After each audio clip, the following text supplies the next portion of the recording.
Hey guys, welcome back to another video. Episode 4 of Amazon's new original show Invincible is finally out, and I'm going to give you guys my spoiler-free review. Before we move on with the video, make sure to hit that subscribe button, and if you're new around here, my name is Aryan and I do reviews on movies and TV shows, and I make content about basically anything in between. But without wasting any more time, let's get into the spoiler-free review for episode 4 of Invincible. Invincible is about a 17-year-old boy named Mark Grayson who's practically like every guy his age, except the one thing that differentiates himself from everyone else is that his father is Omni-Man, the most powerful superhero on the earth. As Mark develops his powers of his own, he has to discover that his father's legacy may not be as heroic as it seems. Episodes 1 through 3 of the show, which premiered last week, were so much fun to watch, and you guys can check out my spoiler-free review right up here. But episode 4 was no different. Episode 4 was so much fun. It had so many good moments. It had great storytelling moments and some great action sequences. So I'm going to start off by talking about the side plots. Now, the side plots were all mentioned in the summary of this episode on Google, so there are no spoilers here. But the first and probably the biggest one was Mark going to Mars for 2 weeks, and then Omni-Man and Debbie's like marriage and their whole storyline and their dynamic, as obviously we know last episode Debbie starts to find out a little bit more about Omni-Man and his kind of plan, and I guess not really plan, she doesn't know anything yet, but she still is kind of being suspect of him because he's being kind of shady, and he has been kind of shady since the ending of episode 1.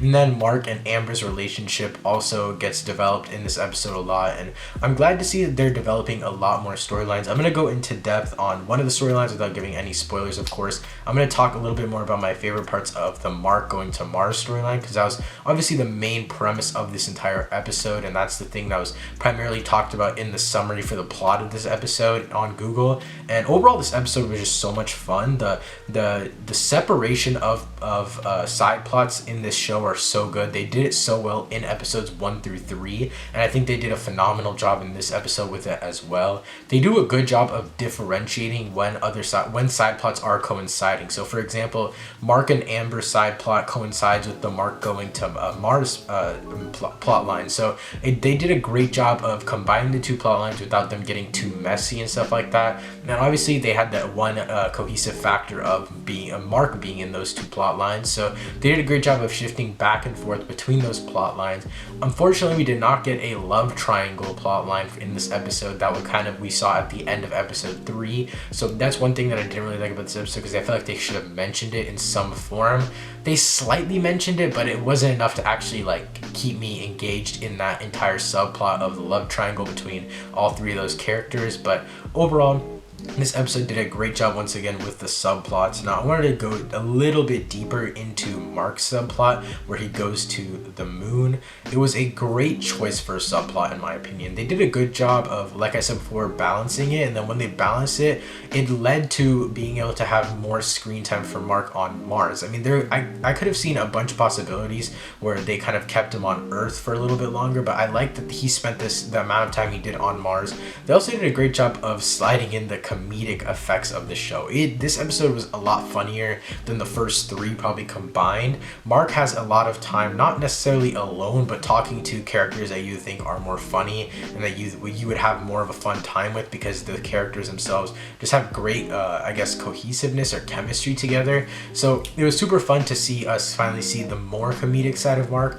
Obviously we got comedic sides of Mark in the first 3 episodes, but this episode it felt like that was at the forefront, not necessarily the action, and I felt like the comedy made up for a lot of the lack of the action in this episode, which I'll go into detail a little bit later in this video. But it does do a great job of building Mark's character once again. The character development in this show so far has been off the charts. The first 3 episodes focused on almost everyone in the show, whether it was Mark's family, Mark, or Team Teen, or Teen Team, I forgot which way it is said, but yeah, they did a great job of building all those characters up together, and I love the way they did that. In this episode, they focused mostly on Mark, which is what I expected them to do. This episode is actually only rated 16 and plus, not 18 and plus. So I do recommend you watch this episode in front of your family if you want. There's not like blood or anything bad. If like you can watch it on the big screen, I really recommend you do so, because there's a few beautiful shots in this scene, or in this show, in this episode on the Mars scenes, So I really recommend you watch this on the big screen. It looks so cool. I love the Mars sequences, and the final thing I want to talk about is there's a pretty cool action sequence in the middle of the Mars sequence, but overall there's not too much action in the episode as a whole, so I wouldn't really expect you guys, I mean, if you expected a lot of action, you might be disappointed, but I didn't really care because of how much they progressed the story. And we also got small overall story progression sprinkled throughout this episode, which I wasn't honestly expecting. I honestly thought this episode would be just complete like side quest, I guess, or side story, sideline, those kind of plots accelerating, which they did all of that. They moved forward so many smaller plot lines in this show, and they introduced a few more, and then they accelerated all those, and they sprinkled in some more details for the overall mission, I guess, of the episode of the show, which I'm gonna be 100% honest. I have no idea what the robot is up to. I'm not gonna say what he does in this episode, but in the third episode, he had some sus stuff going on near the end of the episode, and I still don't understand what his motives are. I don't understand what he's trying to do. If you guys have seen the episode 3, let me know what you guys thought of that episode in the comments down below, and let me know what you think the robot was doing. And also, after you watch episode 4, come back to this video and let me know your thoughts on it in the comments down below. My overall thoughts, my final take for this episode was, it was great. The animation was off the charts once again. The Mars sequences had some beautiful animation, and I love the animation style of this show. It's like a mix of like live action and like super animated. Like the humans move like it's a live action show, but the action is just so good. Looks so, I mean, no, the action feels like it's live action, but the humans feel animated, and I don't know, that whole dynamic just feels super cool to me. And then also the world building is pretty great. It's increasing slower than it was in the last few episodes because obviously most of this episode takes place on Mars with Mark and that whole side quest and mission thing that's going on, but there's still small world building and small progression here. And then overall the jokes are just presented so well. I mean, I love this episode for the jokes that it had.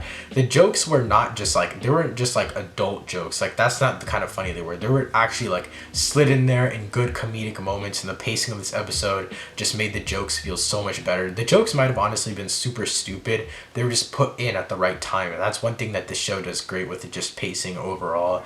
And finally, this episode, like I said before, didn't have nearly as much action as I expected it to, but the story made up for it. The story progressed this entire series so much in this episode. We got so many side quests and side plot lines accelerating in this episode, and then we also saw a sprinkle of the main plot line moving forward as well, and then we saw a lot of character development in Mark. And yeah guys, that was my spoiler-free review for episode 4 of Invincible. If you guys are new right here, again, make sure to hit that subscribe button. Thank you guys so much for watching. I'll see you next time. Peace.